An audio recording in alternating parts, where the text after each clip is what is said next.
I would like to call to order the regular meeting of the Lake Worth Beach Community Redevelopment Agency. Today is Tuesday, November 9th, 2021, and the time is 6:02. Emily, roll call, please. Mr. Drew Bartlett. Here. Ms. Leah Hurt. Here. Mr. Brendan Lynch. Here. Mr. Brett Whitfield. Here. Ms. Caroline Chomsky Basha. Here. Ms. Carla Bloxam. Here. I ask everybody to rise and say the pledge of flag. I pledge allegiance to the flag of the United States of America and to the republic for which it stands, one nation, under God, indivisible, with liberty and justice for all. Thank you.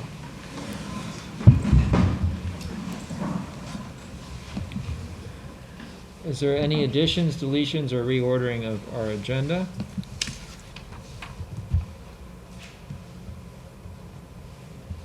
Seeing none, is there any public comment on non-agenda items? Seeing none, we'll move on to our discussion agenda. We have item A, CRA presentation on recent accomplishments. Thank you, Brendan. So instead of going through the progress report with you, I thought I'd share pictures because they're always more fun. All right. Okay, we're just going to start out with our recent award from the Florida Redevelopment Association. It's sitting right next to Brent there. Staff won that for the Outstanding Housing Project Award for the mid. And staff went to Fort Myers literally like the day before day of the day to pick it up really quickly and turn around and come home and get ready. And that's a before and an after photo for you.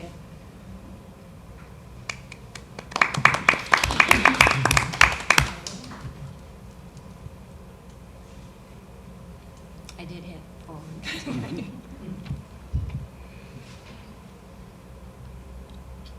Chris, I can almost see your teeth in that smile. Pretty impressive. So, new downtown planner signs. If you remember the old ones, there's a picture of them up on the upper left corner and in the middle. They had deteriorated substantially. They had not been replaced, and I'm not quite sure how long. They used to be done by the city planning department, and then I think it fell to a group called the DCA, and then nobody was taking care of it. So we decided to take over the signs, and we actually refurbished them. This is an example of one that this nice gentleman's hiding behind. We actually kept the frames. We just painted them, got rid of the rust and painted them over, so those are still the original. And then we replaced all of the signage here, and staff's done a really great job of making sure all of these stay updated. And we paid for all of these in the future as we move forward and new businesses come in and they want to get one of these. We'll probably see how much it is and whether or not we're going to charge the business or pay for those ourselves. But we will be installing them and we will be taking care of them. And it also goes along with the planters. There's a picture of those in the middle. Those are a Lula Lake Worth Arts project where we've taken the old planters, as you see up in the right-hand corner, the pink ones, and we have local artists come in and put, I guess, pieces of glass all around the planters to improve them and keep them nice.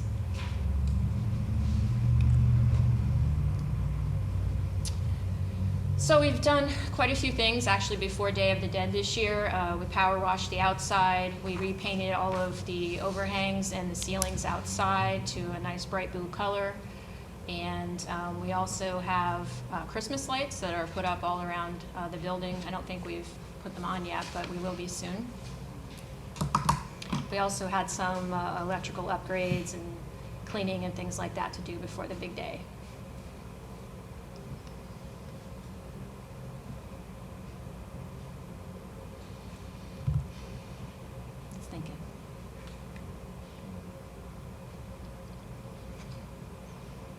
Maybe we won't do PowerPoints from now on. Oh, I like pictures. Okay, here we go. Some things that are coming up in December. We have two meetings that are going to be online. One is an introduction to branding, and the other is website design and mistakes to avoid. We have somebody who's going to do presentations on both of these. These will be available, obviously, to all our businesses here in Lake Worth and anybody else who would like to join. We also have, if I can read this far away, we've also partnered with Sun Sentinel again. For those of you who remember, last year we did some advertising with them. We're also continuing to do Facebook, Instagram, etc., and boosts on there. We're still working on getting a new CRA website that meets all the ADA guidelines, and we'll be bringing that to you relatively soon. And our annual reports were recently completed after the city audit was done. That was fast. Okay, Day of the Dead was an absolutely huge success. We've been doing it since 2017. What amazes me the most about this event is that it's literally done with CRA staff. So we pulled it together. Like I said, staff was away, had to go to FRA, turned around, came back, put on this festival. I think it was probably the most people that I've ever seen. We're working on perhaps seeing if we can close the streets next year, because we don't want to move it away from the neighborhood that gave us the idea to have it in the first place. Great time held by all. Thank you for the board members for coming and spending some time with us.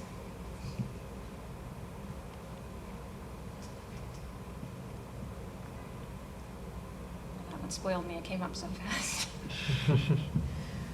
While it's still here, I also want to say that all costs for this event are paid from either sponsorships that we get because we ask people for money, or we get them from grants. There's no actual public tax dollars going to this event. And nobody gets overtime either. There we go. Okay, just some more pictures. Oh, now it's getting ahead of me. Some more pictures from the event. If it doesn't go back, that's okay. We've heard, a little bit about, there we go, okay. On the top right-hand side, we had some costume contests, which were a lot of fun. As you can see from the schedule, we had events not only here, almost every week, actually every weekend in October and also into November, but we also partnered with the House Lounge. We partnered with Sugar Plum and Gremlin Growler and some other folks in the community, so we can kind of spread the business around. This is, what I was going to say was COVID obviously closed us down for a considerable amount of time, but we're back open. As you can tell from this event, we turned this place around in just a couple days, from Day of the Dead to this exhibit, which is the Diva exhibit, and we have events going on all the way until next summer. We're completely booked. Small Business Saturday is coming up on Saturday the 27th. This year we will be helping to decorate the downtown. We're asking businesses for their specials. We're printing all of that on our marketing materials. We'll have some flyers to hand out as well. We also got a band to play in the Cultural Plaza that day, just to add a little bit of fun to the day and walking around. And that night, actually, when the band is finished, we will have the tree lighting. So it's a pretty eventful day. Awesome.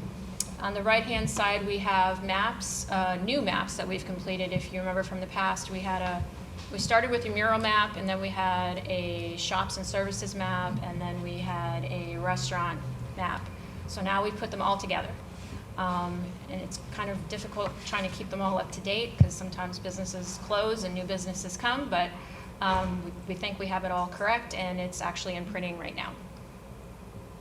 These are some recently completed grant projects. All county across the street changed their signage. You can see it on the left-hand side.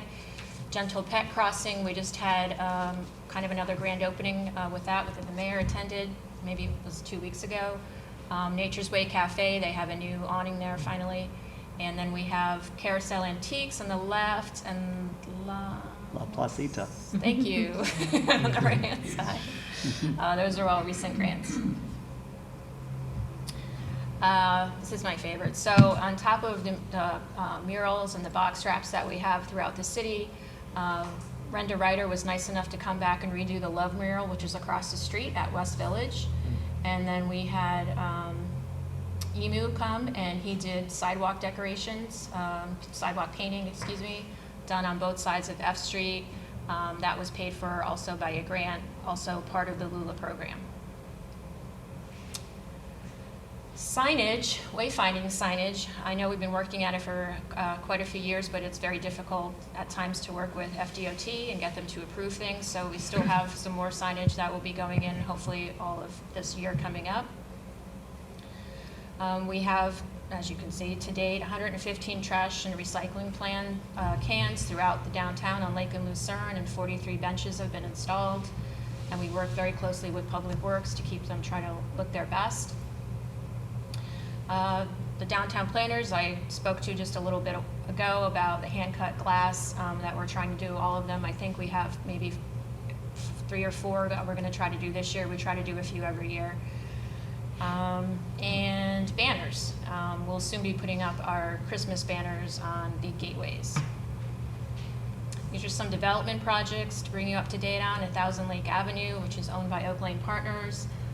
He's just painted it. This is actually close, if not identical, to apparently the original color of 1000 Lake Avenue. It was built in 1925.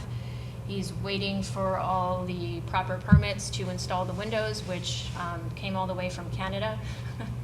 And so it's taking a while, but the inside has come from looking like a disaster zone to a really gorgeous, gorgeous building. So it's probably, I know it's probably one of our longest projects, but it's probably one of our best projects. And then on the lower right and left, you're going to see the Bohemian. Some recent pictures. They told me that they expect to be the outside obviously done by the end of this year. And you can see the garage in the far left-hand picture. That's already up as well. So some current and future things. We're working on affordable housing with our nonprofit partners. 127 South F. We're working with the Community Land Trust. That one we gave to them, I believe we sold it to them last year. It's kind of a tricky spot where it's at. We originally gave it to Habitat, and believe it or not, they gave it back to us. So, but the funding finally came through from the county. It took, believe it or not, 19 months. So I just talked to Cindy LaCourse Bloom today from Community Land Trust, and she said they should be pouring before the end of the year. We're also working with her on the recent purchases we did at 309, 311, and 313 North E. And I gave you all a map because this was a little too hard, and I have some for the public if you'd like it. Of the 3 lots that we purchased, the lots that we purchased are in red. And there's one other lot just to the north of that. That lot was going for $125,000. It's now, we did make an offer on it. They turned us down. It's now under contract for $99,900, and we purchased these 3 lots here for a total of $235,000, and we'll be doing, again, affordable housing with the Community Land Trust. And I just highlighted the green. All those green highlighted properties are properties that were built by us also during the NSP program. So it's not our first time in this particular area. We've been here before, and hopefully we'll continue to do more affordable housing in the area. We're also going to come before the board with some new designs. We were really looking to do something, we're still going to make it a little cottagey looking, but hopefully doing something maybe a little different than the original design that's on 127. So we were talking about, you can see kind of the pastel-y kind of ones right next to it, something like that, a real Florida look to it. 1213 Lake Avenue, we've been working with Inner City Innovators and the Palm Beach Sheriff's Office on youth mentoring and offering low-cost rental artist space on the upstairs of that building. We have bid it out now probably about 3 times, hoping that cost would come down.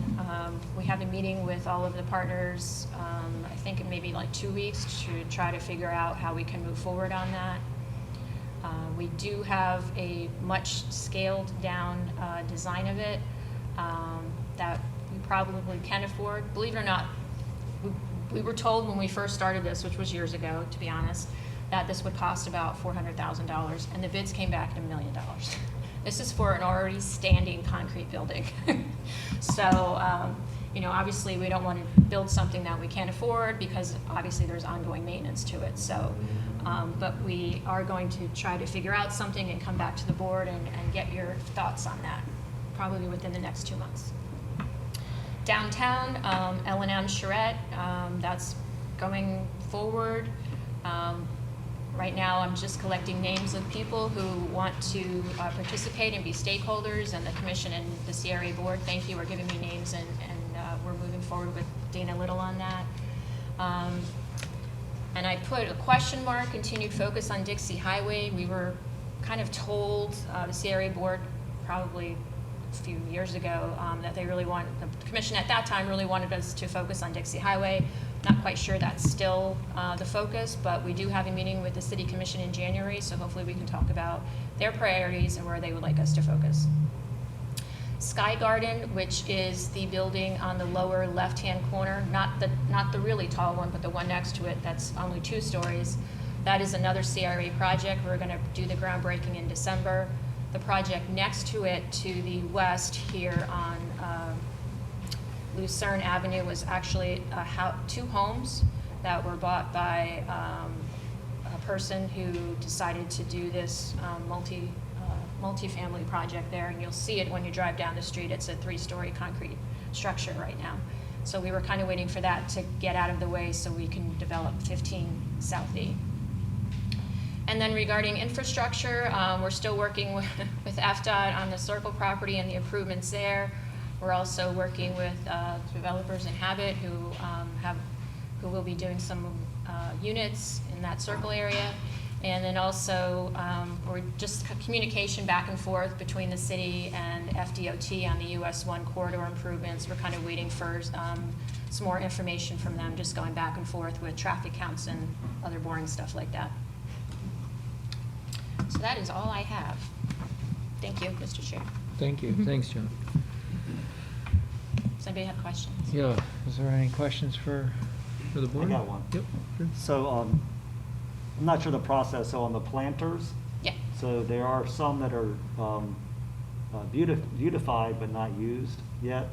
Are we waiting for permission to put the signs in or plant or? Well, what we had to do in order to get these out was remove the plants and all the dirt. Yep. So we're working with Public Services, so now we're scheduling a time where we can, all at once, put the planter in, put the dirt in, and put the plants back in. So that's why you'll see some that don't have anything right now, but we're trying to get that done within the next 2 weeks.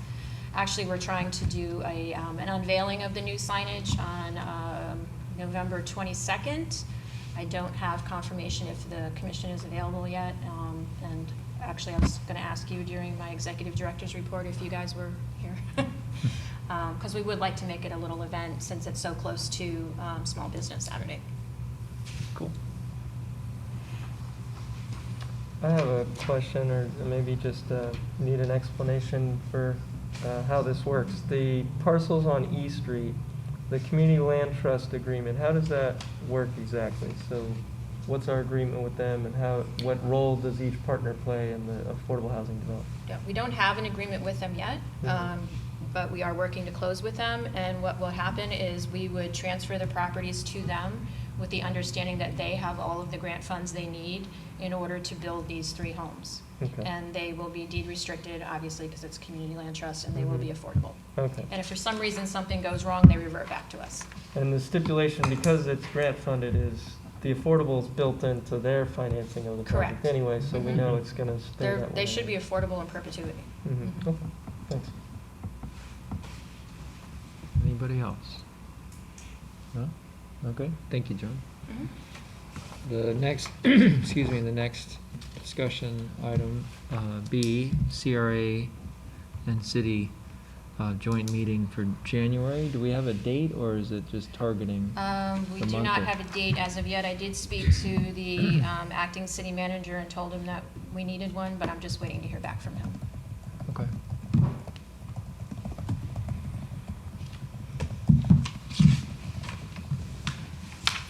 I think there was kind of a question of what that was going to be, whether we were going to talk about L&M or whether we were going to talk about what the vision for the city is, or, so we just needed a little more information so staff could prepare. I was just thinking that in my head that maybe we should also agree on an agenda. Yes. Sorry. Is this It's on? not a Oh, microphone. sorry. Yes. Yeah, so what I was saying is, we're talking about pinning down a date, and then I said, I think it's also important that we pin down an agenda. Right. Yeah, so we all stay focused on, 2 or 3 things that we really want to tackle. So is it my understanding that we would discuss that today, maybe? That's why it's on the discussion agenda. So as a board, we could kind of openly in the sunshine talk about what we think it might be good. We have the mayor, thankfully, with us today. We can hear some input from her.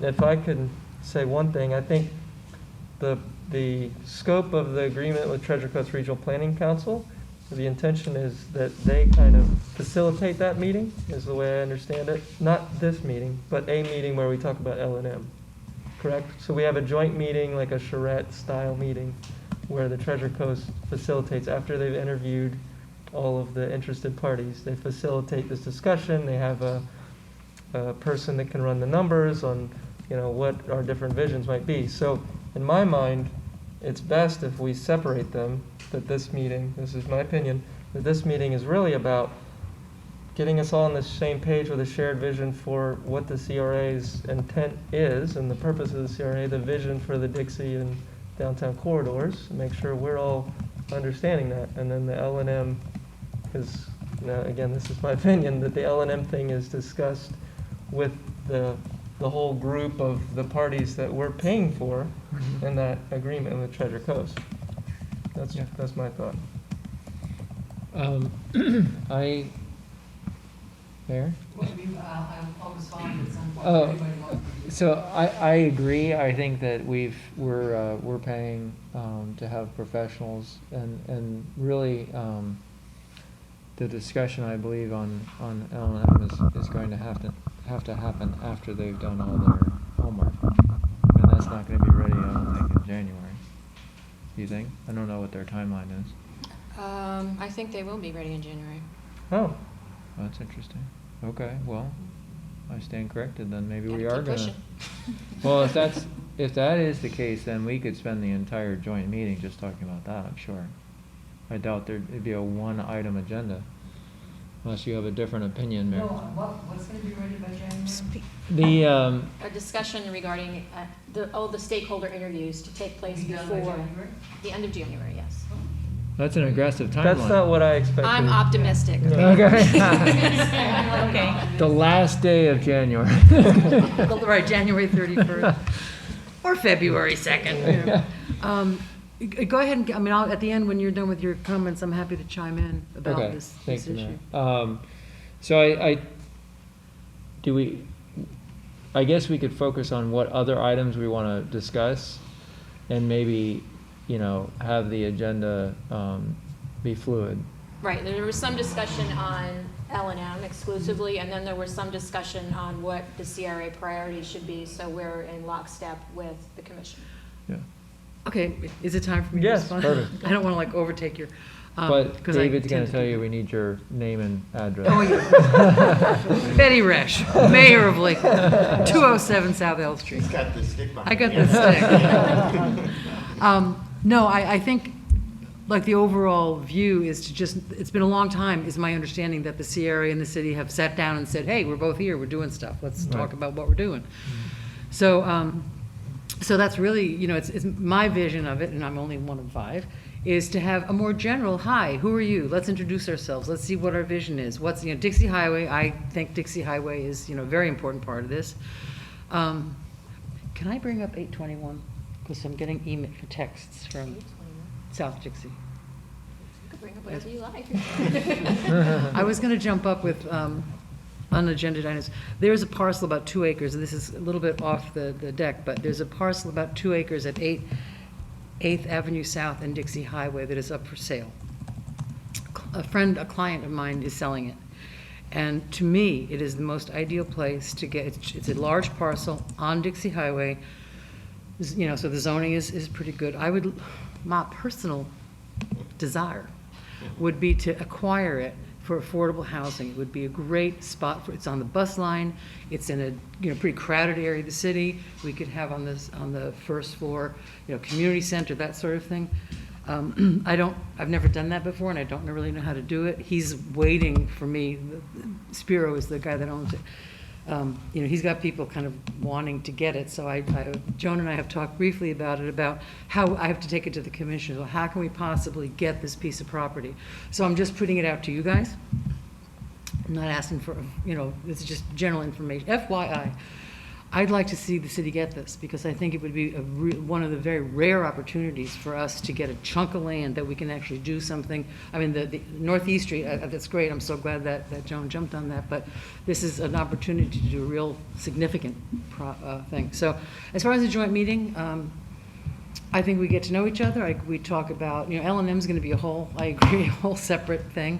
And there's all kinds of different ideas. I thought to the other day, why don't we just make it a beautiful park for downtown instead of making it who knows?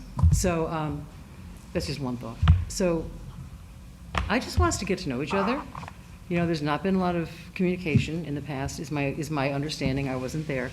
And I just, in sort of the spirit of why we were elected, it's like, let's open up the conversations. Let's talk to each other. And so there's no he said, she said, this and them. It's us working for the city. So that's my 2 cents. Okay, thank you, Mayor. Yep.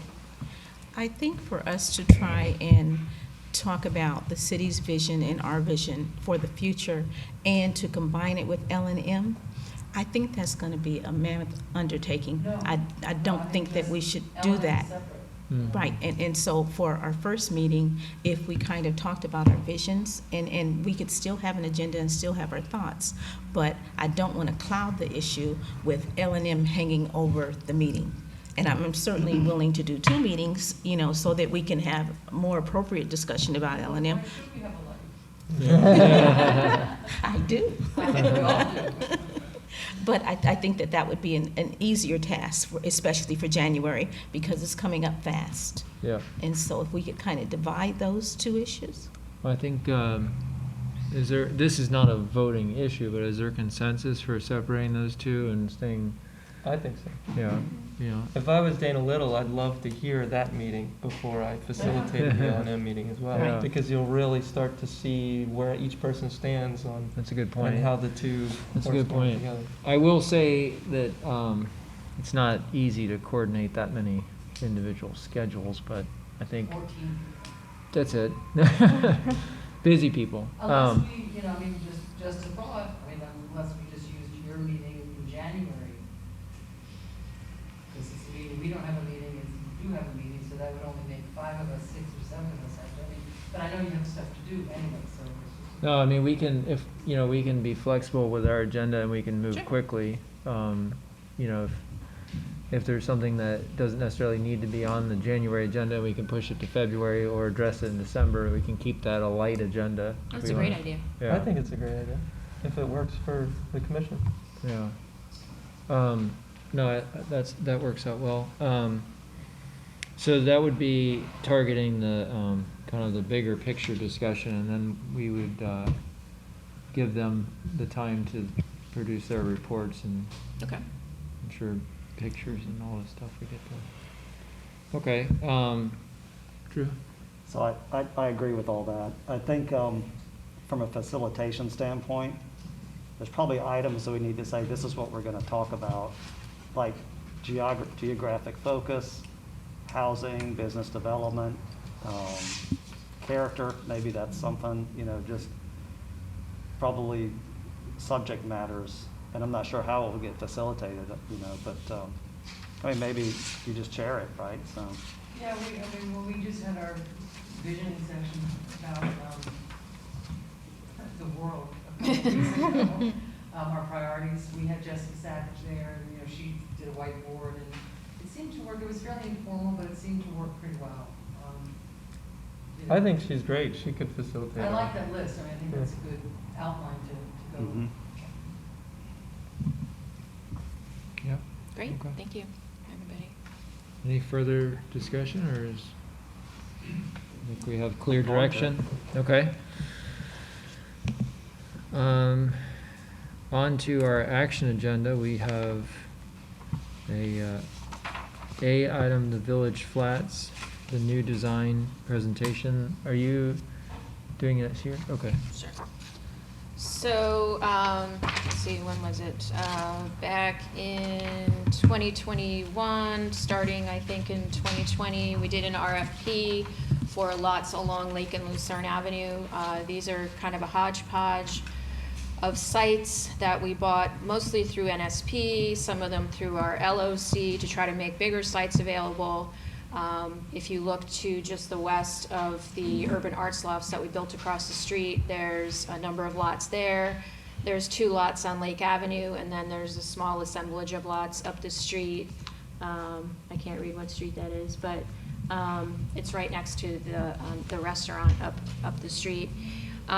When we did the RFP, believe it or not, we only got 2 proposals. And Inhabit was chosen because they were the only developer who was willing to develop all of these lots, even though they are scattered. The original plan was to do somewhere between 36 and 42, 44 individual units, maybe with some ground floor retail. That was bid out. The cost came back rather significant, as everything seems to be these days. And so they kind of went back to the drawing board. Seemed to be almost at the same time this new commission came in, and were a little hesitant about putting too much density in the area, and thought it might be a better idea to kind of continue the arts lofts and the West Village kind of thing down the street, where it's more like a townhome with some workspace on the bottom. But in order for them to hand in their site plans to the city, they have to show us their new design. So Tim Carey is here tonight to give you an update and hopefully share some pictures with you. You can stand here, or where would you like me to stand? Okay. I don't At think the those mic. are on, are they?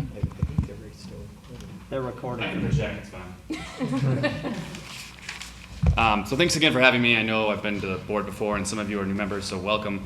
I appreciate you guys taking the time to listen to me. My name is Tim Carey, and I'm with Inhabit.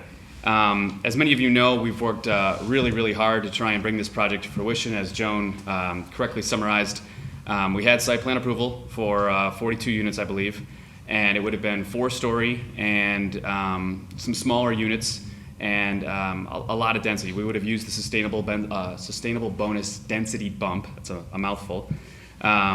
And what we ran into really, as some of you have, I think I mentioned a few months ago, we ran into, as we all know, a 100-year pandemic, or once in a 100-year pandemic, construction costs that spiraled out of control.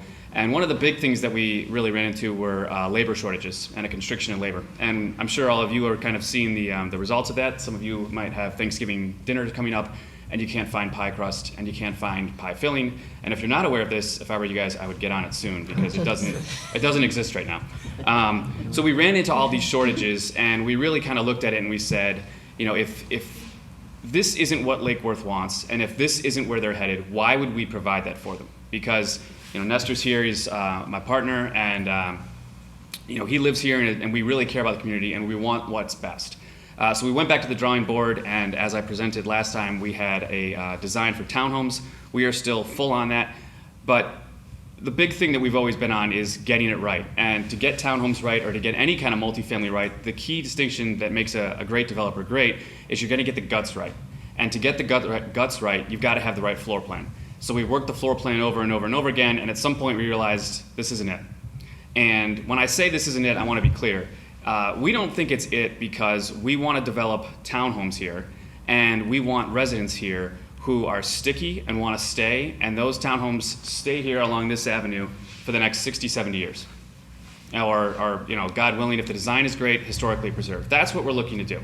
And I'm not trying to sound too hyperbolic or too maudlin, but that's what we're really after. So we looked at our designs and we looked at the floor plans, and they weren't where we wanted. And we feel like now, like we're getting closer and closer and like we've got it. In terms of any concerns about delays, I would tell you that based on who we're working with, we still think we're going to submit by the end of the year. I know that sounds crazy, but we're still right there, so there hasn't been a significant delay. I would tell you, honestly, and based on what I've seen, these floor plans are more in line with what or why I got into the industry to start with. They're dynamic floor plans, and they provide lots of space, both in terms of bigger bedroom sizes, better ability for families to use them in a different manner, or if you're an acupuncturist or an attorney or a psychologist, you can use it as a live workspace. we feel like it checks off all the boxes, which we hadn't done before. So with that in mind, the biggest thing that I also imparted to you guys last time, and I think it bears repeating, Nestor and I own some townhomes, not very many, just 5. They're way out in Lake Worth corridor, but they're a hit. There's no doubt about it. And especially during the pandemic, we were concerned, maybe we won't get the rent. How are we going to work with our tenants? And we just asked them, just communicate with us. Tell us what's going on. And nothing happened. No one had any issues. Everyone paid the rent. We couldn't figure out why. And the first reason we knew why is because we're not at market rate. That was easy enough to understand. But the second piece we started to realize when we talked to them was, 1, great square footage, 2, great outdoor spaces, and 3, there's nothing like Elson on the market. It doesn't exist. So the 3 2s and the 4 3s, that's the other piece we did, is rather than having just straight 4 3s, we're trying to give a diverse collection of townhomes that adapt and allow us to kind of nimbly wade through the market if necessary and get different socioeconomic classes of families into Lake Worth. So in looking at these townhomes that we own out west, we realized, 1, people aren't going anywhere because this stuff doesn't exist. And that's another reason why we want to bring it here. And the second piece is we recognized the families we have here are unbelievably sticky. They're not going anywhere because they realize that this stuff doesn't exist. And when you bring those types of families into Lake Worth, I think we can all agree that's exactly what Lake Worth wants. We want families that are ready to stick here. And then the third piece that we recognized, and we've seen with 2 families, one of which is about to move out in the next few months, is that these families can't necessarily afford a house right away. And I'm sure everyone here in Lake Worth wants these people in Lake Worth permanently, but not everyone can afford the home prices. I'm sure you guys have all seen some of the prices around here, and it's getting crazier and crazier. So you can understand why they wouldn't afford it. But what these townhomes do is they allow people to transition from townhome in a really nice space with outdoor space and stuff that kids can use over to a house eventually. And we're seeing that in the townhomes. We've got firsthand experience with this. So when they can transition here, we think that these townhomes positioned in this part of the city would be a great jumping off point. And that's why we're so excited. And that's why you see me coming up here and getting so excited and sounding like a development nerd. But that's where we're at right now. And I think these townhomes can work in the same way, because if they can work out in Lake Worth corridor, I know they can work right here. And I think you're going to find stickier families that are involved in the community and want to stay here long term. And I think these townhomes are the antidote. And I think they fall in line more of what you guys have said through the past few months with the political shifts we've seen with less density and less height. These townhomes fit the bill. And that's why we were more than willing to go back to the drawing board to make sure that we fit the bill for what Lake Worth needs. And we think we've got it here. So I've changed the floor plan slightly. That's what we're asking you guys to hopefully vote in favor for. We feel like they're a more dynamic floor plan. We feel like they provide families better options. And we also feel like we have the potential for better outdoor space, all of which, in my experience, says that these townhomes will provide Lake Worth with future residents, which I think is hopefully where we're headed. That's by and large all I have. But as I said, we really hope that you're as excited as we are, and we hope we can press forward. And like I said, I don't think there's been too much of a delay here by switching these floor plans, because like I said, I think we'll be able to submit for site plan approval by the end of the year, or, I've got to couch everything I say here, at the very least, shortly thereafter. At this point, if you have any questions, I'm more than willing to answer them. Thank you. If I Yep, may, Joan. Mr. Chair, we're at. What's the address? It's just right here. There's a collection of addresses. Do you have designs for us to look at? I apologize. So this is the one piece of the presentation where I have egg on my face. As some of you may know, Nestor and I are dealing with this, whether it's artists, whether it's architects. I'm having an unbelievable time trying to get someone to focus for a week. I'm finding that I'm setting deadlines, and I'm told, oh yeah, we'll make it. I was supposed to have renderings for you guys this evening. I apologize, I do not. I have floor plans, and that's about it. I can give you an idea of what we're looking at. It matches what I said a couple months ago, but essentially my architect went radio silent on me starting late last week. I was supposed to have something late last week, then on this weekend, and then for sure, by no problem, by Tuesday. And I'm sitting here with egg on my face, but hopefully, I'm coming here honestly and openly, so I can show you the pictures I have, and I can describe it, although I think we can agree that describing it wouldn't do anyone much good. Can we table maybe? It's up to you. Yes. How many units are you proposing? I believe it's between 17 and 19. It's just a question of how one of the plots of land will be used, so we're leaving that open. There's a tiny little sliver lot. It's one of these .07 lots, and the question is, If it's a different design, does it make sense economically, or Mayor Rush and I have spoken about this plot of land, does it make sense for the community? So, like I said, between 17 and 19, which, just so we're clear, I think I've mentioned this, but that means we will not be using a sustainable bonus, no density bump. It's all within the zoning by right. I have a question. Yes. Can you talk a little bit about the commercial element, like Sure. I think it mentioned here that some of them where we're gonna have a workspace in the bottom, some of them would be required. How would that look? Yep, so that's based on the NSP2 funds, which required either 120% or less of AMI or live workspace.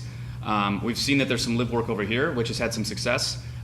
We have no problem, based on, like I said, the redesigned units. We think that the live workspace is much better.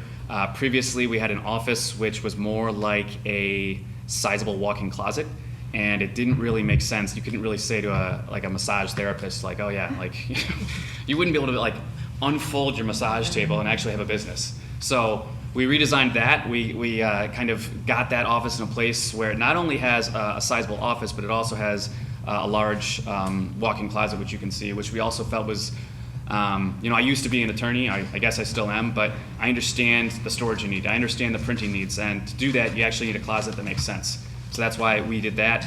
Or, if it's, a family that's living there, it's just more storage, which I think we can all agree in Florida, where none of us have basements, storage is always a need. In regards to the number of units, I believe it depends on how we go and which way it's determined, which I think Joan and William and I have spoken about. So the actual number, I can't tell you right now because I don't actually know. But what I've done is I've set up the floor plans in a way that it won't be an issue of going under the count. If anything, we'll have more than we need. So is it required for them to have a workspace if they're in one of those units with the live work? Some of the units it'll be a requirement, yes.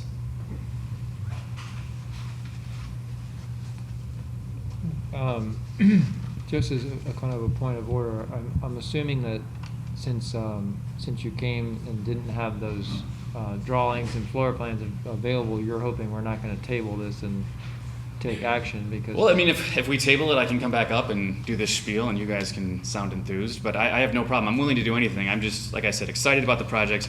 I feel like we've fought through a lot, whether it's the pandemic, the construction costs, but I'm still here, my team's still here. We're not giving up.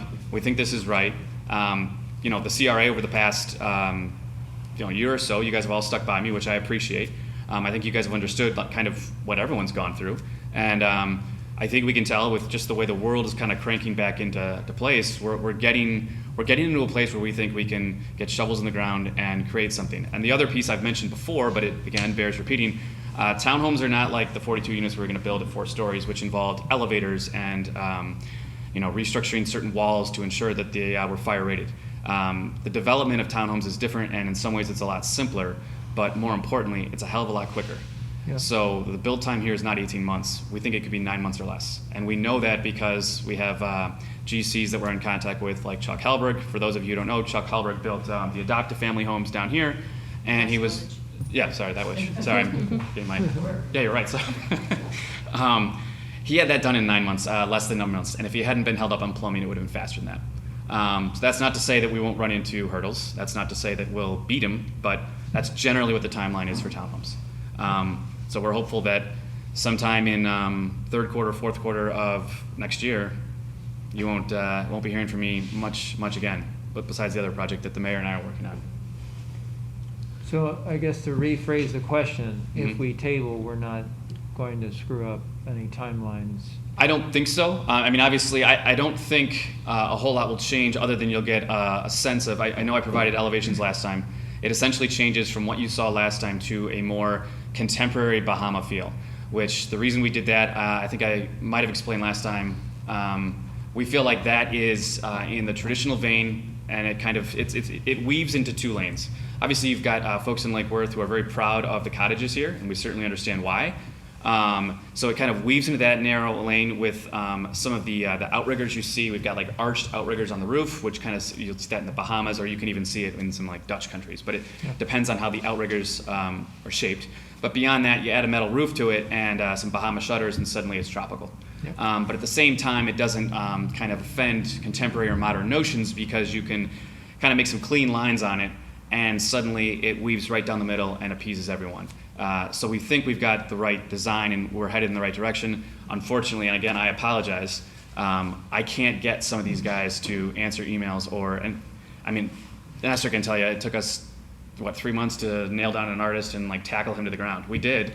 He didn't like it, but sometimes you have to do these things because everyone at this point they're just this busy. And, there's a lot of people who are really busy, and I appreciate that. And, sometimes you just have to get a little confrontational, which I don't always like to do. Well, I'm building a house right now, so Oh, you know exactly what I'm talking about. I definitely know what you're talking about. Okay, it would be, it'll go to the board whether we approve it without seeing the renderings or decide to table, but I just wanted to clarify for Sure, I everybody's appreciate that. sake. Yep. So, we have an item here. Is there any questions? Before, Go ahead. sorry, before we decide to do that, can we ask Joan's advice Oh, as to yes, what of she would course. recommend? Sure. You're so nice, thank you. Because the development agreement specifically says that we are to approve the site plan, and we now have a planner on board here who can give her feedback, I Uh-oh, really think we pressure. should postpone any vote until next time. That's not gonna stop Tim from moving forward. Okay. Okay, do you have? Yeah, I just had, I guess, 2 questions. First, so the first renderings were from Spina O'Rourke. Did you change architects? Is this a new architect? Yeah, so Spino O'Rourke did the original 42 units, which would have been apartments. Mhm. Essentially, they would have been right here, over here. Mhm. Now I do have the Right. direction straight. Yeah. They would have been the 42 units with a 4-story building. Mhm. I think it's fair to say that we had a different vision, and we really knew that that wasn't their. Brent, you're an attorney, right? No. Oh, sorry. Okay, for the no attorneys, offense, one of you guys is an no, attorney. no. There you go. Thank you. All right. So Leah knows, and obviously the mayor's an attorney. You wouldn't go into criminal court if you were accused of something. You'd be like, Judge, everything's set. I've got my tax attorney, and we're ready to rock. Right. Same thing with architects. You don't just hire a residential architect and hope he can design your multifamily. Same thing here. Spino O'Rourke's great at building large multifamily, Mhm. but is our townhomes their game? No. Mhm. So as soon as we kind of recognized that we were going to pivot, we understood that Spino really wasn't the option anymore. Mhm. Okay. So that's why it changed. Okay, yeah. And the other question I have is kind of general, I guess, and to Joan. When I look at our role, when we did the selection, it was really not so much about what the look of it was, as much as it was if it met the kind of goals of redevelopment. And so the question I guess I have is, I'm not attempting to be in this position on this board to decide what all the buildings look like. I'm more trying to facilitate redevelopment to occur in the city that aligns with the resident vision, the commission's vision, and what I think is best for the taxpayers. And I believe there are other parts of the city where they decide what things should look like, right? When it goes through other processes. Thoroughfare with- design guidelines. Right, and so I don't want to overstep my bounds to say, well, I think it should have outriggers when I'm not an architect. But we have, William Waters and folks on city staff that have that skill and also have that role in the city. Sure. So what I'm wondering is, although I'm happy to go along with tabling it, and I always love to look at a lovely photo of what it's going to look like, is it our job to decide, hey, take the shutters off, we like flat No. roofs? No. So what is it we're trying to accomplish by seeing these renderings first? Well, specifically in the development plan, it says that if you change the number of dwelling units or the square footage of commercial space, they need our approval. And But I we don't- know that now, right, with the new floor plans or no, we don't know that No, we yet? don't know that. Okay. Because it's 17 to 19 units. You never know. You never know. Okay, Look at okay. L&M. We all thought that it was a decent project, but it needed work, and Mhm. we wanted to see something else. Right. That didn't work out so Okay. well. So I think it's better that we have a little bit more input into it. Thank One you. other thing I'd like to mention, if you don't mind me jumping in. Of course. And we've spoken about this with the mayor before, and I think I mentioned it the last time I was here, or actually I was here virtually. But just so we're clear, once we do have these renderings, it is something we'll bring back out to the neighborhood association, and there will be a public charrette. It's not not something we're going to be jamming down anyone's throat. Again, not interested in doing anything that's not in the best interest of Lake Worth. So I think I've got the design that kind of, like I said, marries both. I could be completely wrong. And if that's the case, then, you know, that's medicine we're going to swallow gratefully. I sincerely appreciate all your openness and Oh, your sure. willingness to work with everybody, and the ground is moving under everyone's feet, and thank you so much for your commitment. Not a problem. Happy to be here. Okay. Mr. Chair. So what's the, if we postpone it today, we'll watch it or see it on December or January, whenever we do that. What's the next step? Do you have to go to get commission approval, or are you all within guidelines and everything? Is there a commission? No, review? so that's one piece we should be clear about, and I think again, I'm not trying, I feel bad repeating myself, but I think it actually kind of helps in this instance. So in this instance, because it's townhomes and because it's by right, I believe it's done under a conditional use, which would allow us to then go to the Planning and Zoning Board. It goes up or down, and then we can apply for site plan approval and go for a permit, Correct. which is part of the reason why that timeline I gave you was so expedited. Gotcha. Now, planning and zoning might say, I don't like Bahamian modern, It's right? completely possible. Yeah. Up to them, yeah. Yeah. Right. And the last time when we got site plan approval, just to jog everyone's memory, or for those who don't know, there were some that were concerned about the garbage, which was a legitimate concern because there's a horseshoe lot, which is a big piece of this particular RFP, and if this is the horseshoe, sorry for those virtual, but if this is the horseshoe, there's an easement that bisects the horseshoe running north-south, and the easement has sewer lines and electric lines. So designing around that is tricky. It's another reason why we love townhomes, though, because these townhomes, you know, no density bonus, no height, no parking issues, no garbage issues, and as I said, best part of all, sticky residents. So that's why we kind of love. This seems to be an antidote for everything that ails us. I'm not trying to overstate it, or I hope I don't have to come to regret that, but that's the way it seems, at least at this juncture. Okay. So, I'm fine with tabling it. I think it's what we need to do. The presentation's fantastic, right? Just, ringing all the bells and everything. And Brett, I absolutely appreciate our role here, but I just have a feeling that when we approve and go forward, the public that watches us doesn't know that or put us in that role, right? So we're gonna have to be cognizant of style, things like that. I do think it's relevant, Okay. just yeah. because we've gotten in trouble for that. Yeah, Just a thought. that's a good point. No. Yeah, I do agree with you, it's not our role, but I know I don't get to pick how things look at my own house, so I don't want to go around the city telling people how things should look. Well, perhaps we could do a notice and try to get as many community people here as possible.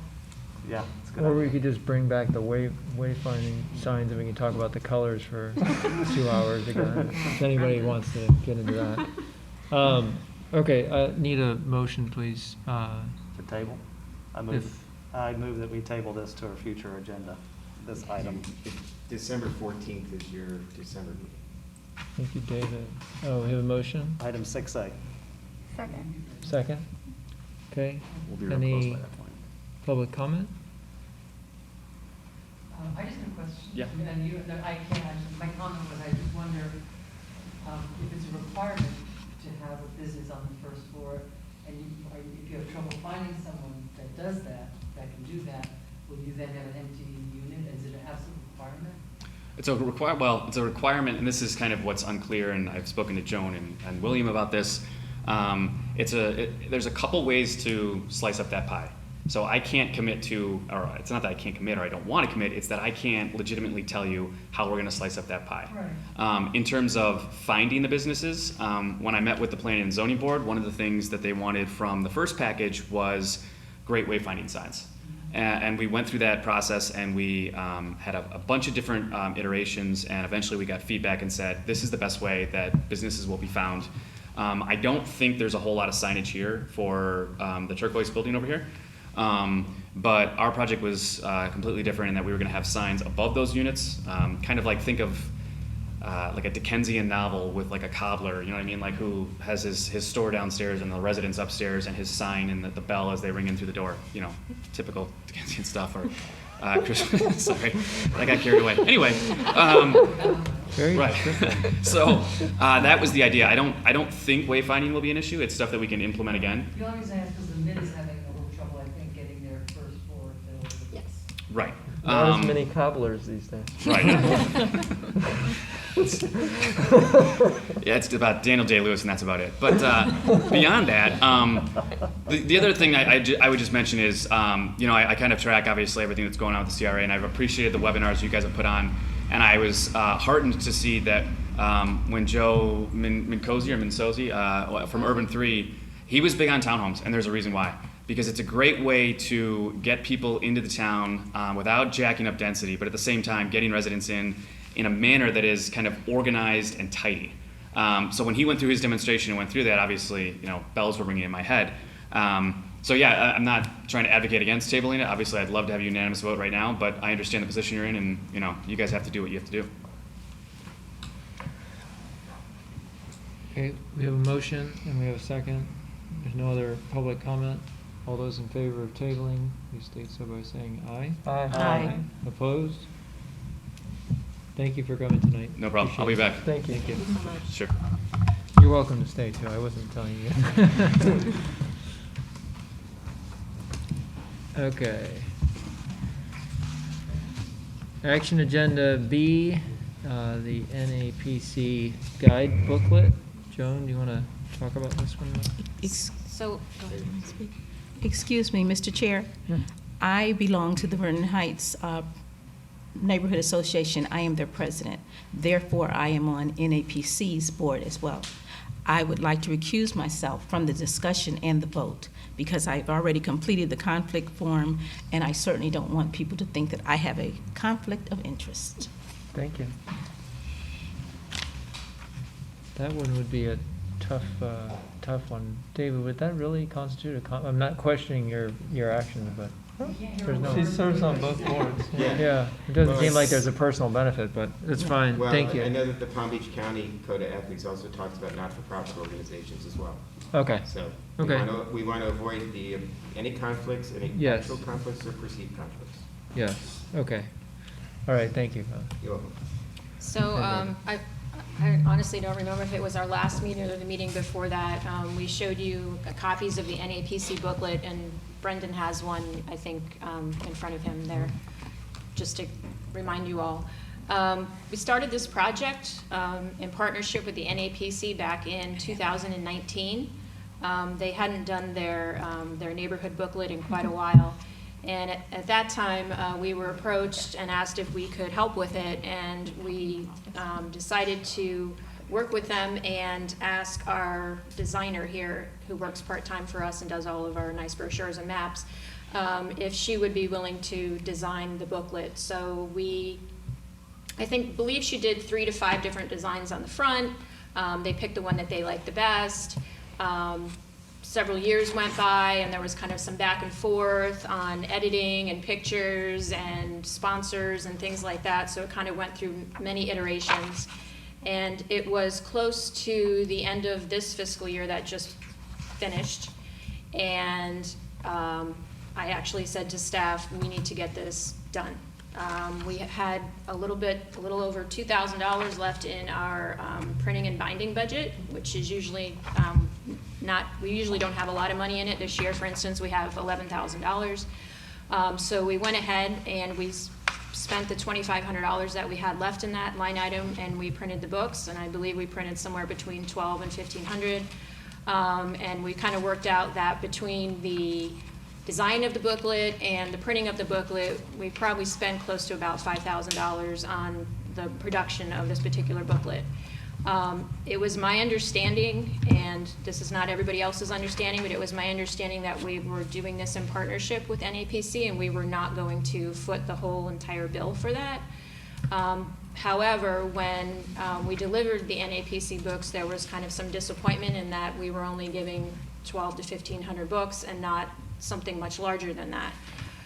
So I heard, actually through Carla, there was a little disagreement about that, and there was, some people talking about it. So I reached out to Craig Frost, who is the president of the NAPC, and said, you know, we don't obviously want to cause any kind of, you know, controversy between us.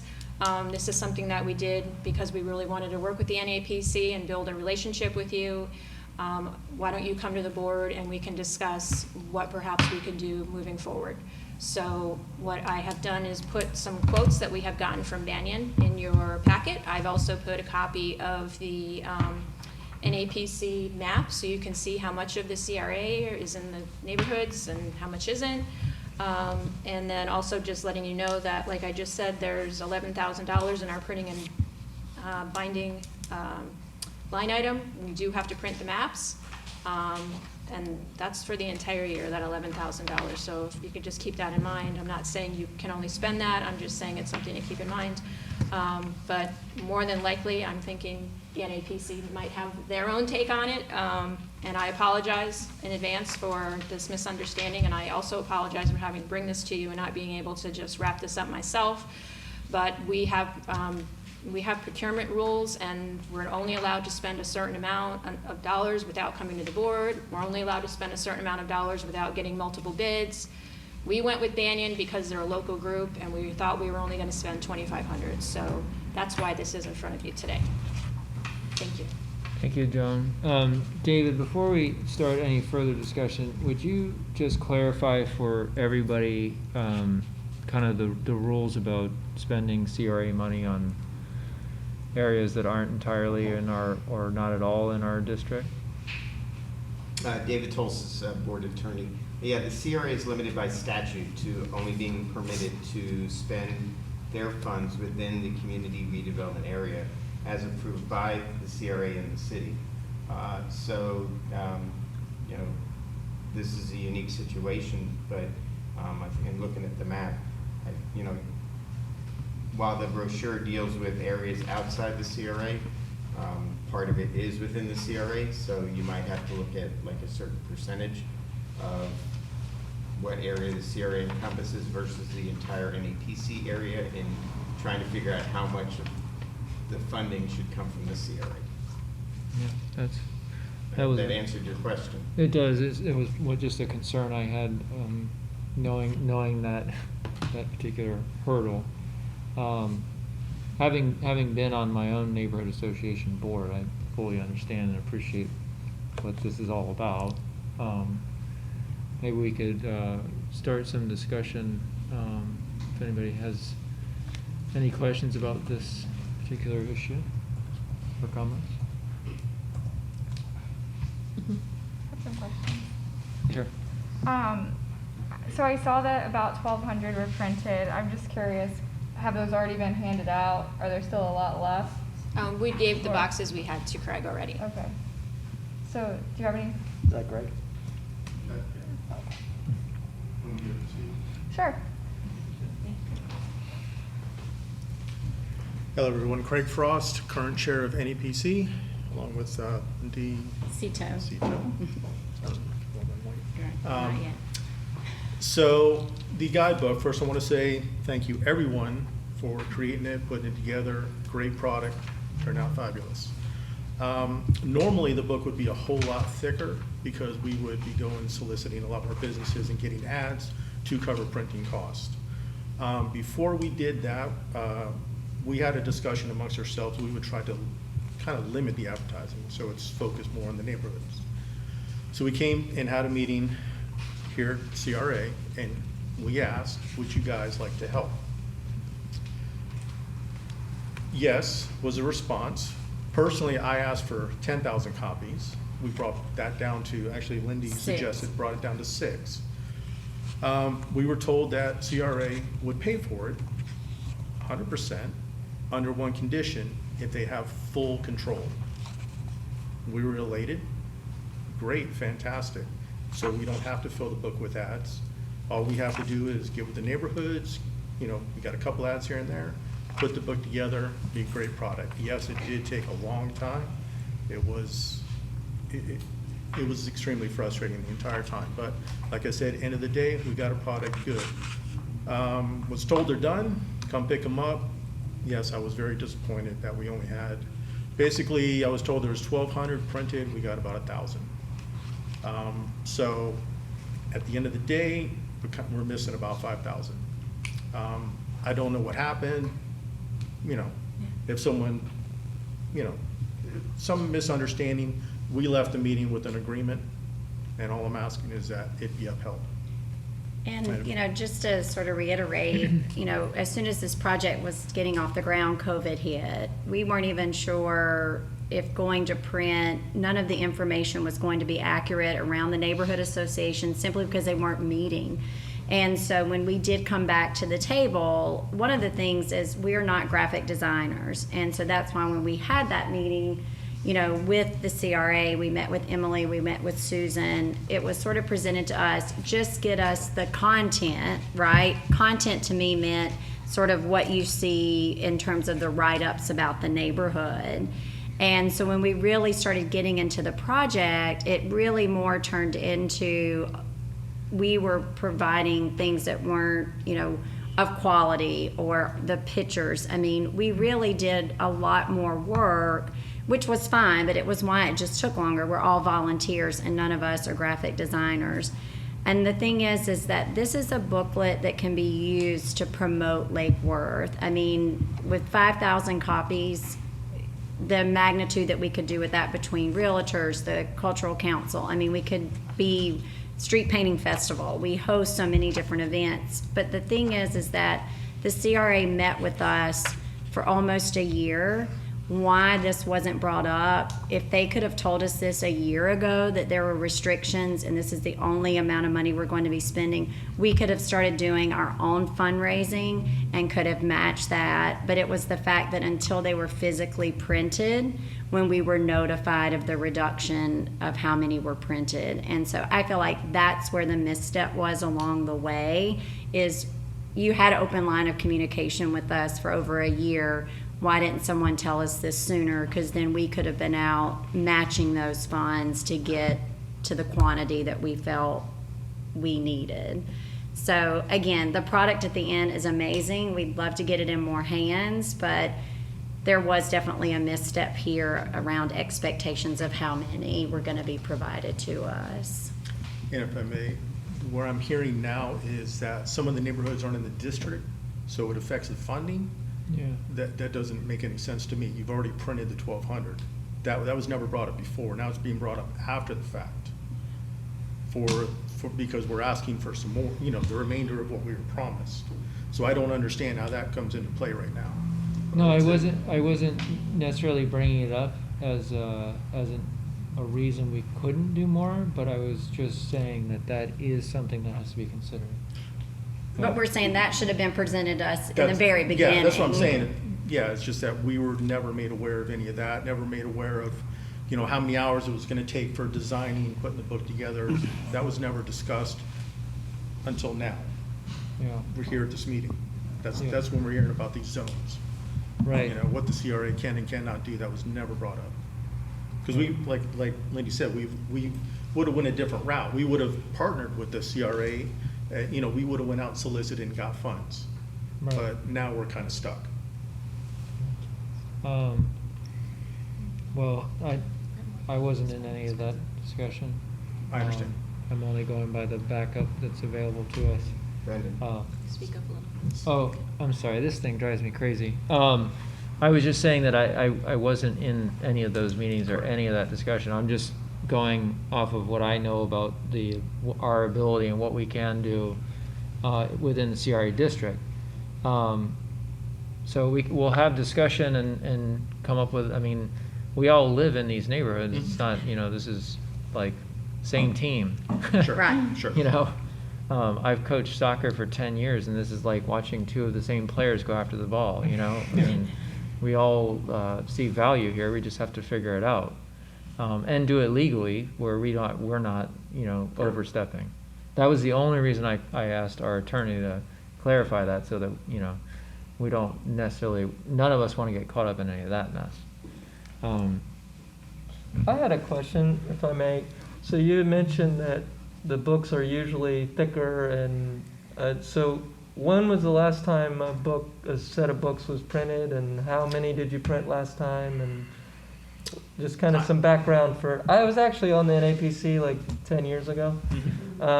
I don't remember what my position was, but I was a neighborhood You were in president. charge of the books.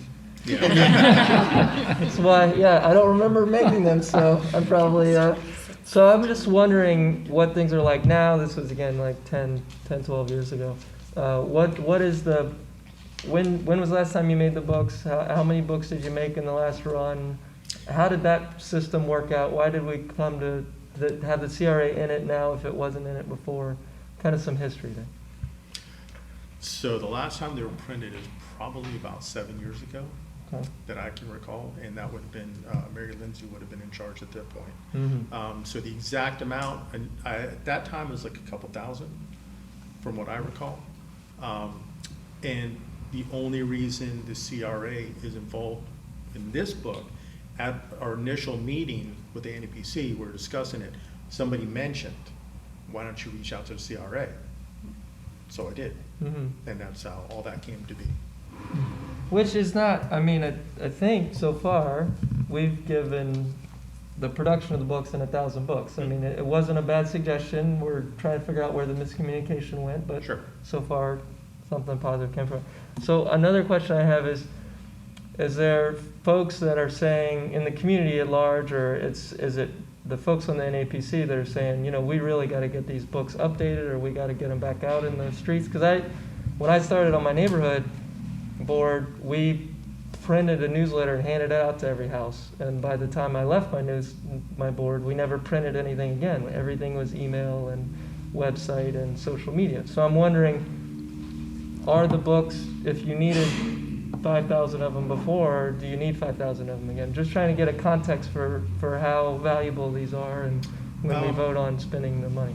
The value of the books is a lot to do with people moving in, as we're building these new developments. You know, what's the mid, a couple hundred, 200, whatever, 280, whatever it is. None of those people know about the neighborhood associations. You know, contacting all the local realtors, we give them each a stack of books, so every time they go to sell a house, they've got them sitting there to, you know, so people learn about what the community they just moved into. Okay. And Brent, I believe we asked, and we would have to maybe defer to Emily or Susan about a digital version of it, and I believe we were not offered that. Oh, I can't okay. remember why, but because we asked, like, when this was coming along, can you just give us the product, and then to your point, we can email it out instead of having, Yeah. but there was something where we were not provided with an opportunity for digital, but I don't remember. But then again, people just moving in, we wouldn't have their information. Right, Mhm. You know. because we Right, do right, I welcome understand that. wagons in Yeah. all of our Right. neighborhoods, I but we understand also, you know, again, it's just a promotional tool. Yeah. As to Brendan's point, we're all on the same team Yeah, here. yeah. I And used if you to want to say- give us, you know, some more dollars, we'd appreciate Yeah. it. If not, we'll part ways and we'll do it on our I own, got you. but. I used to sit at a tent next to the annex Yep. and hand out these books. Yep. Yeah. Or not these books, but flyers. Yeah. Flyers of a map that was like, oh, come over here and I'll tell you what neighborhood you live in. Yeah. Your meetings are the first Tuesday of whatever, you know. And don't get me wrong, they're not all passed out within the first 6 months. Right. You know, because we only do, you know, this book every 5 to 7 years. So Okay. it is over the years. I understand. You know, so if it were some now and some later, fine. Mhm. You know, that's all Okay. we're asking. Thank you.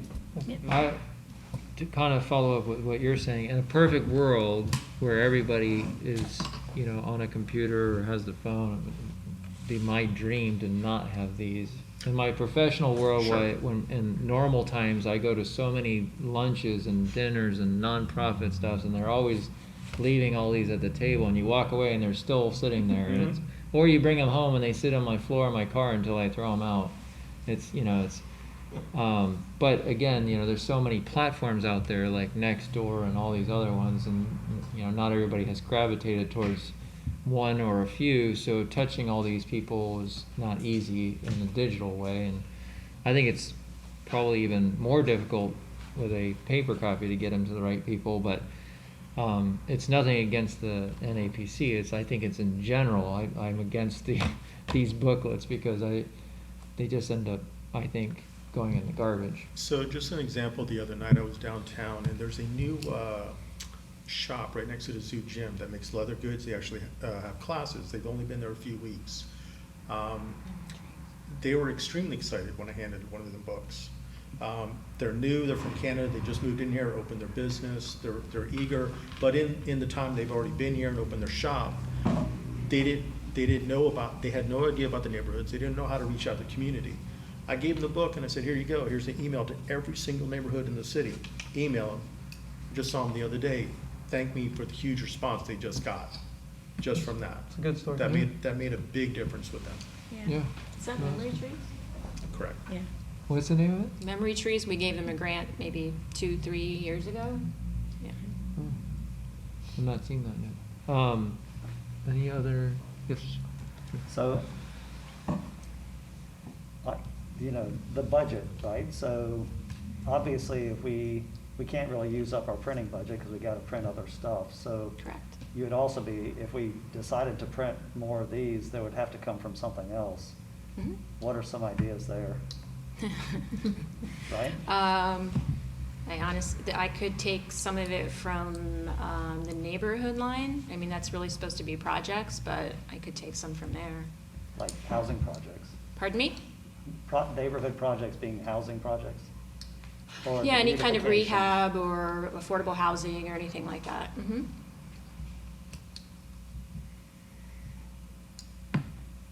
That's like the only thing that pops in my head right now. I'm sorry, I probably should have looked a little better, but, Right. um, I see 3 different quotes here. Right, is the ask for like the biggest one, or where are we? Just to We be didn't clear, see the the- quotes. but just to be clear, the quotes are actually quantities, not necessarily It's Banyan three printing different for firms. yeah. 5,000, 10,000, and 20,000 or something? Oh, gosh. There's 3,000. 3,000? 3,000? So, and one of 3,000, the reasons that five- it costs so much is because there's 6,000. apparently a paper shortage. I didn't know that, but 3, apparently. 6, and 10,000. And everything, there's shortage in everything, right? And, just, again, for the procurement, we have to have 3 quotes for anything over 2,500, and I have to go with the lowest, so we would have to This is probably just go out ballpark. and do other quotes, whether it's, out of state or whatever. So regardless of if we chose any of these, it still has to go out to get quotes. Yes. Mhm. Okay. I will say Banyan's not the cheapest. Yeah. I understand the local, we try to use them too, but they're not the cheapest. Or as David just said, I'm gonna let David say it since it's his idea. I'm just the attorney. Yeah. The other option is, rather than being involved in the printing, because the CRA is primarily a funding organization. Right. You provide seed money, incentive money. So if the board wanted to, you could find some funds in your budget to provide to the NAPC to assist with their printing costs, and let them go out and procure the printing on their own. Then they could use whoever they want. Right. Right. It's like a grant out Correct. of There you go. one of our. Yeah, a neighborhood grant. Mm-hmm, But to go back to your original point about the percentage, Mhm. should we take the total cost of what this project's gonna cost and say that the CRA district is 20%? Only spend 20% of that total cost? That would be, I don't know what the percentage is, but I Yeah, think there'd be or a concern whatever if the number. CRA paid 100%. Right. Because it's, the CRA is less than 100% of that area. So it If it- sounds- So that would probably be a more reasonable approach. Sounds to me like the next step would be to calculate the total cost of that the group intends to spend on the project. Yeah, And- I believe that some of the advertising probably would come into play, maybe. We'd have to back that up, right? Because didn't we get advertising dollars, or? Oh, we didn't, NAPC did. Oh, NAPC did. Oh, Mhm. okay. And not to be rude about the percentage thing, but when the 1,200 was printed, the CRA thought that was it, the job done, and they did 100%. And now, afterwards, you're talking about percentage for the remainder. No, we never thought that we were printing everyone that you needed. We thought this was, and I wasn't involved in it directly, but obviously everything comes back to me and I'm responsible, but it was never my understanding that this was something we were paying for all by ourselves. Never. Because for the very fact that not all of the neighborhood associations are in this area. I thought the advertising was gonna pay for some of it, and I was told the NAPC had other money, so So not from me. where does like Craig Goldenfarb's add in, where does that, did he pay money to be in the, Yes. okay. But that money went into the general NAPC pot or to, okay. which any, in a percentage of each ad goes to the neighborhood of the person that procured it.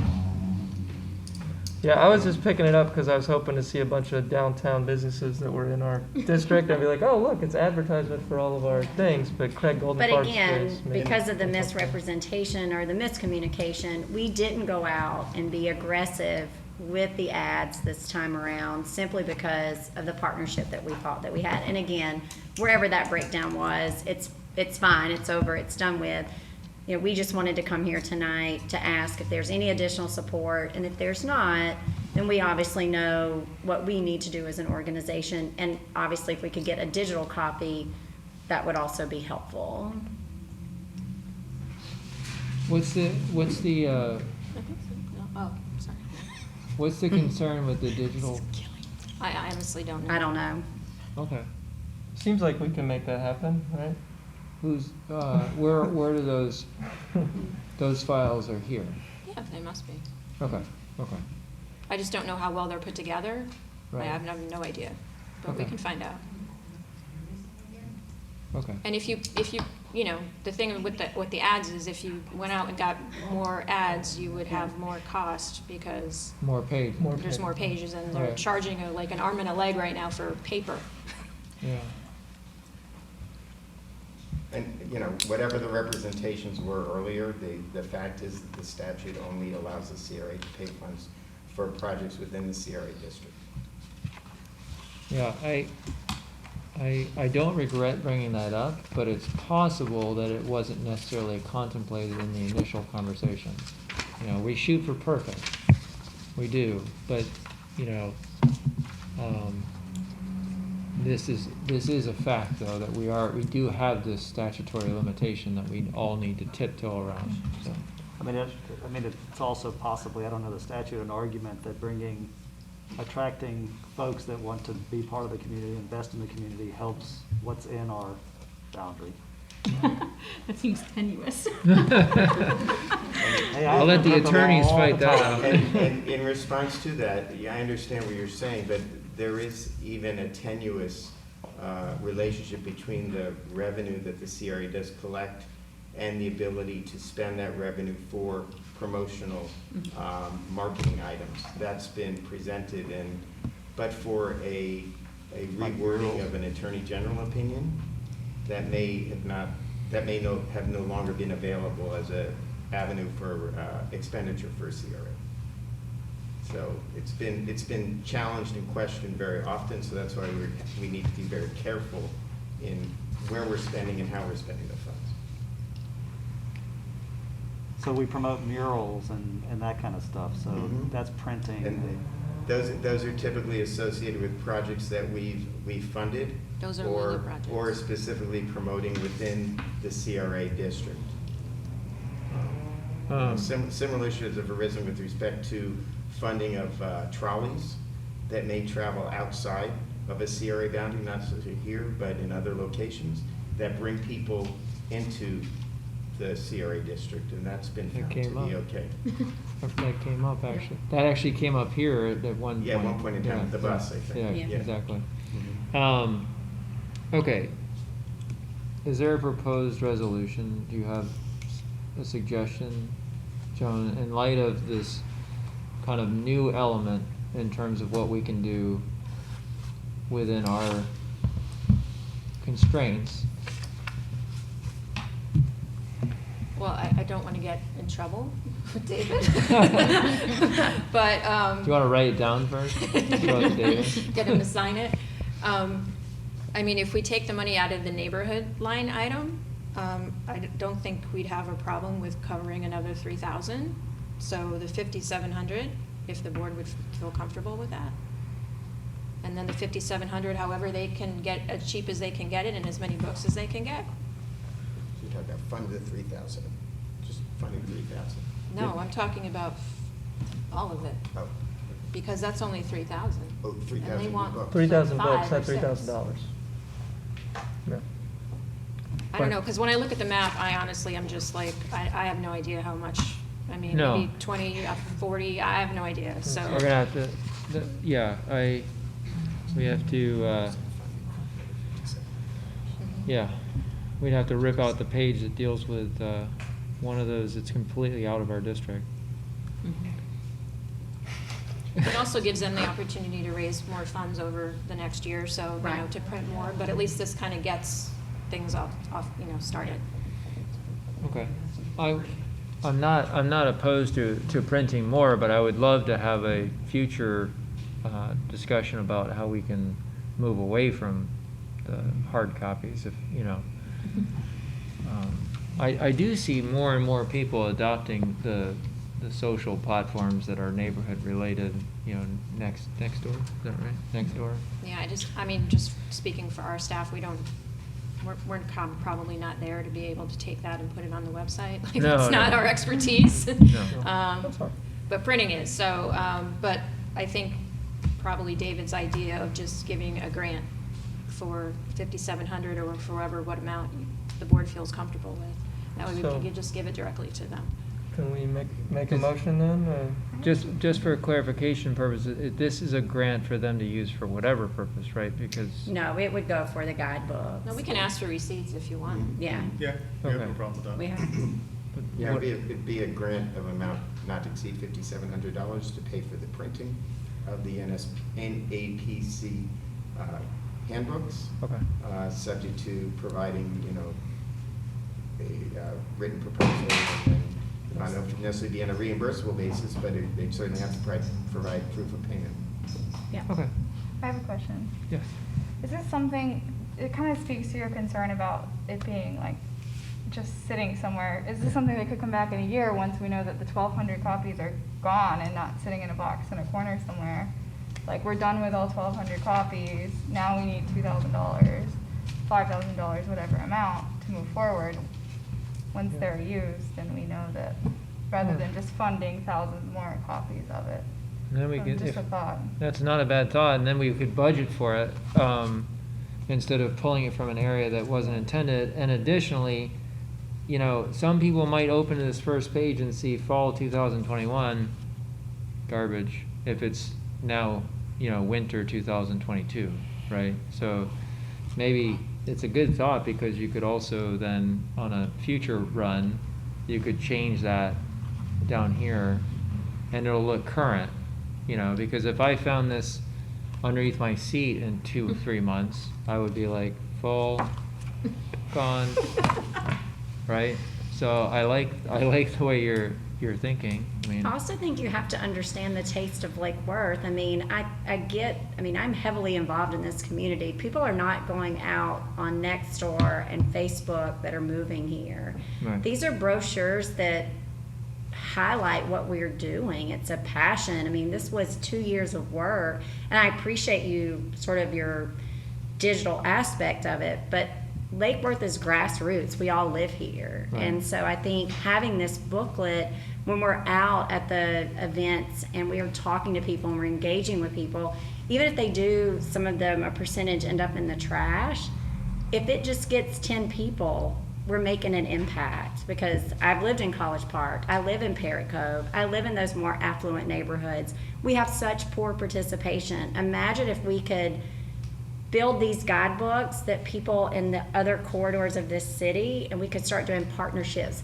I get that they just look like a booklet to you, but we use them to educate and inform and engage, and that's the importance of them. Right. It's the people handing them out, it's not the booklet itself. So I just want to share that, because we've worked very hard to do these things, and again, we want your support. If we can't do it, we understand, but this should have been communicated to us a year ago. It shouldn't have been waited to the day we printed them and picked them up. yeah.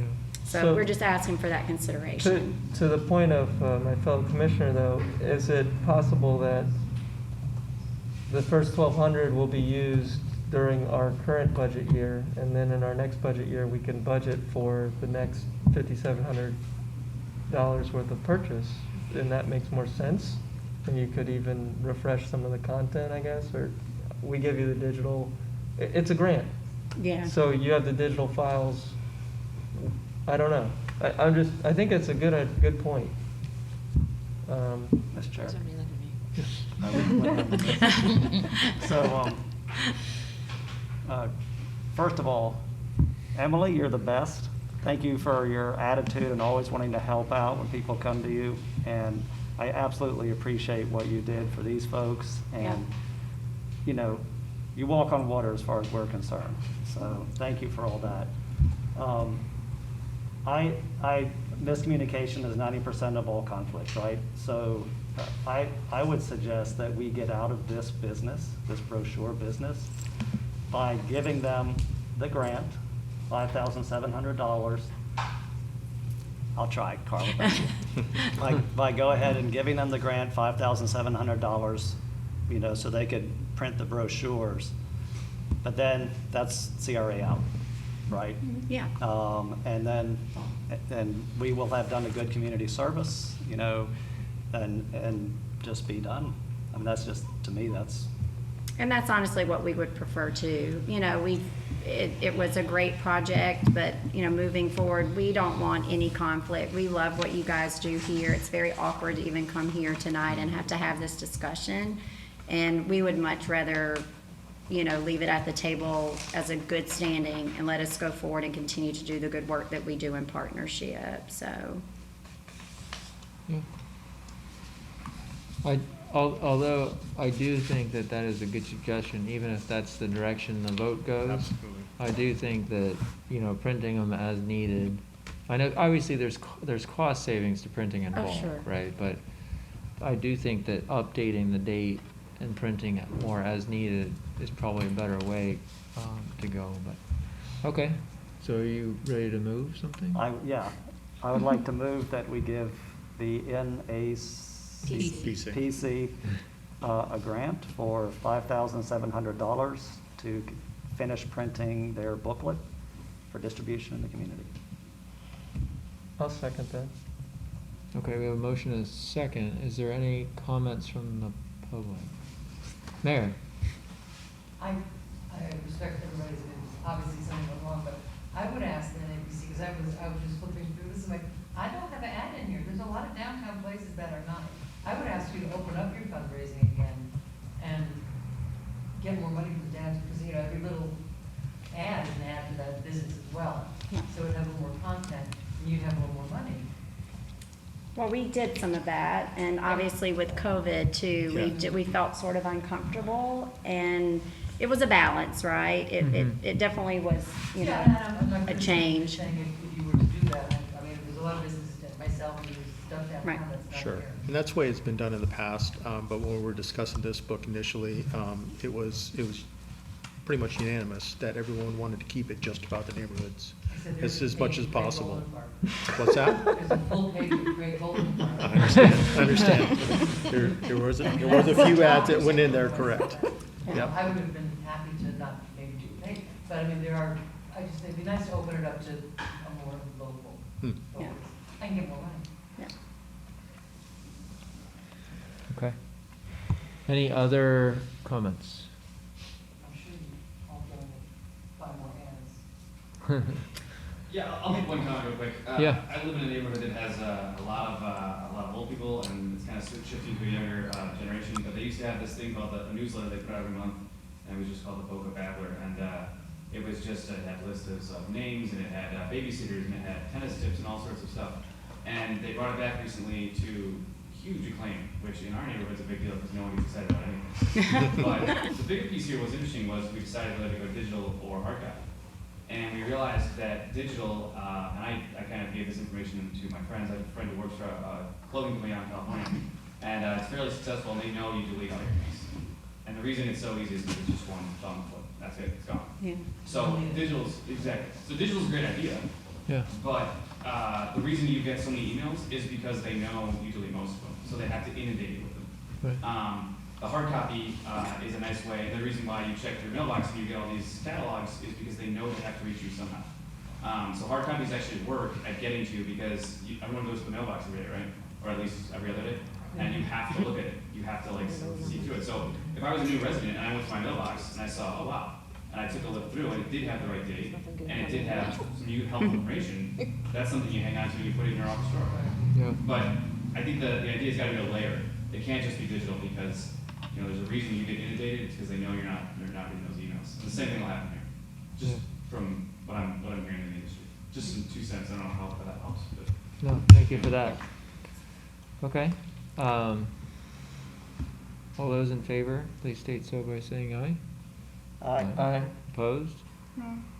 Nay. Motion carries. Motion passes 3-2, No, it was 4. 4-1. 4-1. It's hard to tell. 4-1. Okay.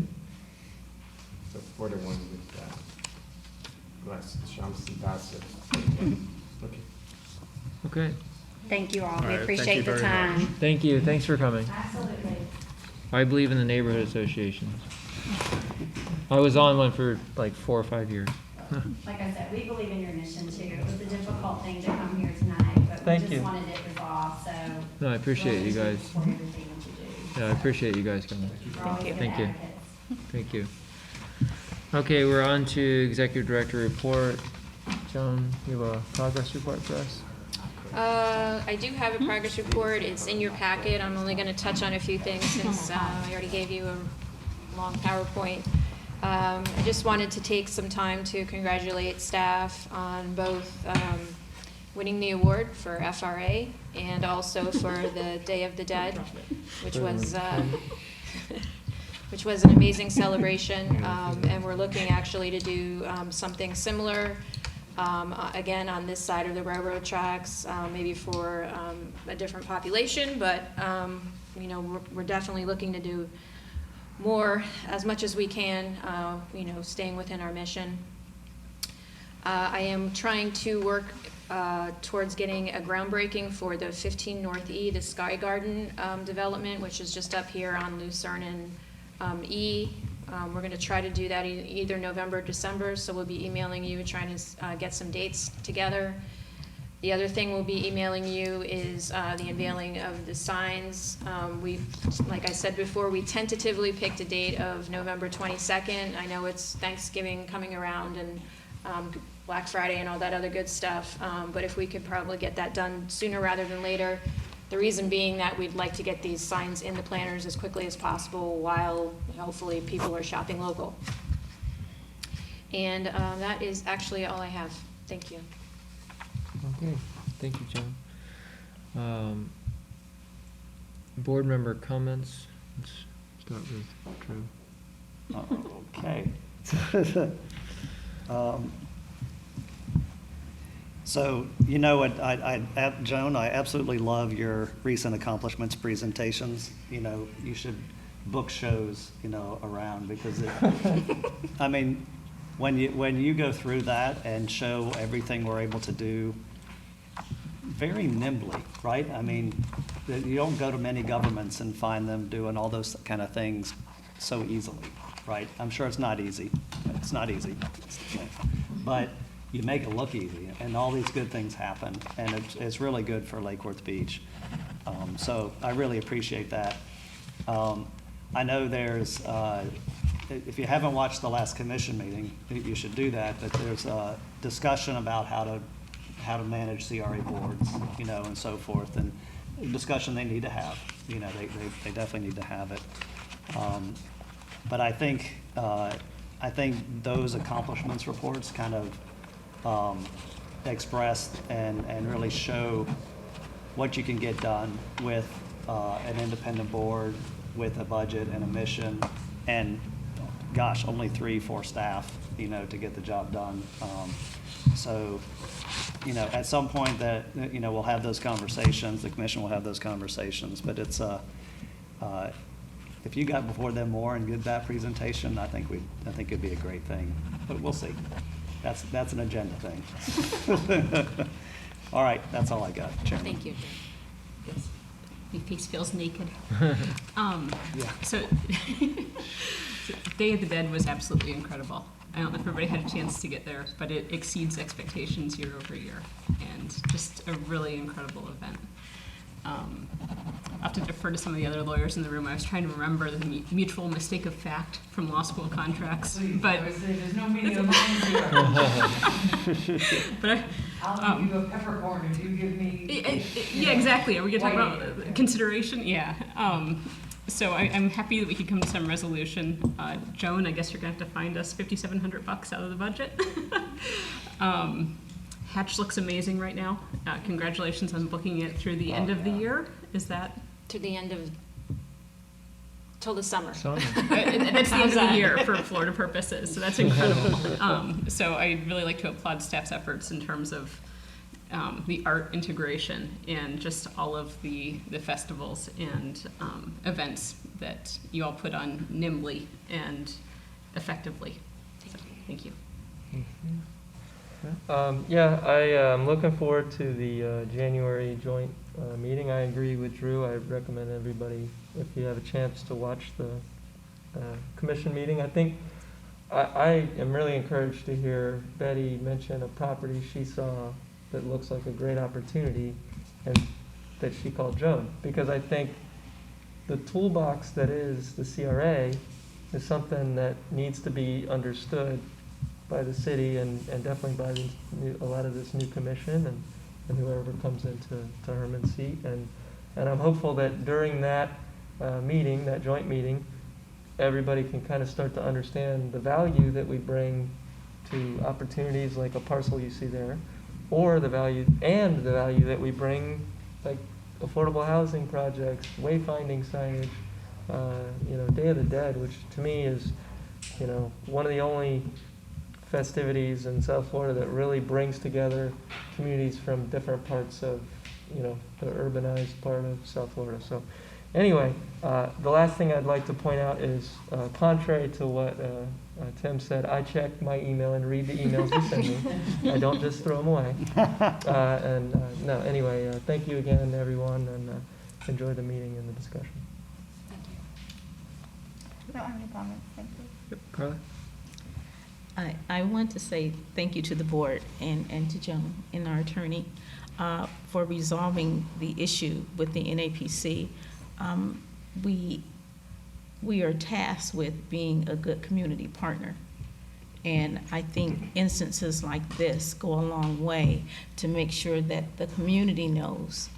And when 16 different organizations are talking about you, I'd like them to get the right message, and so that's why I wanted them to come to talk with us and share their thoughts. And I think that was important. The NAPC is having a Thanksgiving food drive, and it's going to be on Bryant Park on the 14th of November.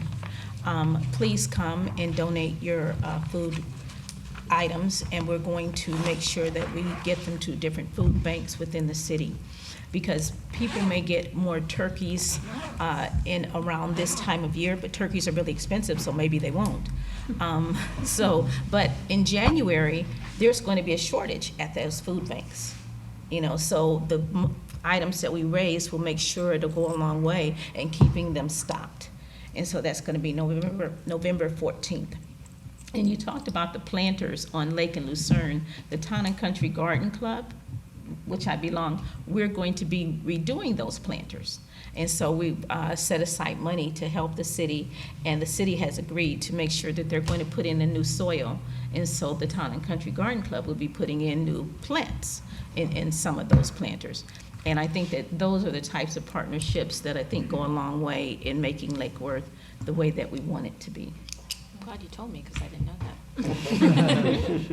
Thank you. That's great. Thank you. What is the time, I'm sorry, November 14th? The time for the food bank? I believe it's 4 to 7 on Saturday. Yeah, and they're going to have an antique car show. We're going to give away hot dogs. I mean, they're going to have games for the kids. So it's going to be a nice event. There's going to be a DJ. It's going to be a really nice event. What day? It's 14th. That's Sunday. Sunday. Saturday. Next Saturday. Saturday the 13th. No, it's I'm sorry. Wait, it's not this No. Oh, it's Saturday. Sunday the On my calendar, 14th. The 13th is Saturday. Okay, then it is going to be on the 13th. It's 13th, I'm sorry. It says Munchie Fest, I've got something down here about Munchie Fest, South Gulf, I don't know what that is. I will send you the flyer. I will send the flyer to Joan so that she can send it out. Is there a specific type of food you're looking for? Non-perishable goods, any items. Okay. All right, thank you, everybody. Good meeting, and I'm glad that we were able to resolve that issue with the booklets. And look forward to our joint meeting, and hopefully we can all come away with better communication. I think it's impossible to over-communicate, so hopefully that'll be the result. Just, Sure. if I can, I don't know Sure. if I'm new to the in-person thing. There was a comment that was made about, on the dais the other day about, some cities, the CRA is the commission. Trust me, take my word here. I see no support for that at all. What's going on right now. And I would like to, the street closings with the Day of the Dead next year, this commission, I think, can help you street close. I think it's certainly an event that's worth it. And I am honored to be your liaison. Please, let me Thank know you. what I can do to help or shush or whatever. But thank you. Thank you, Mayor. Thank you, Mayor. Thank you for your support.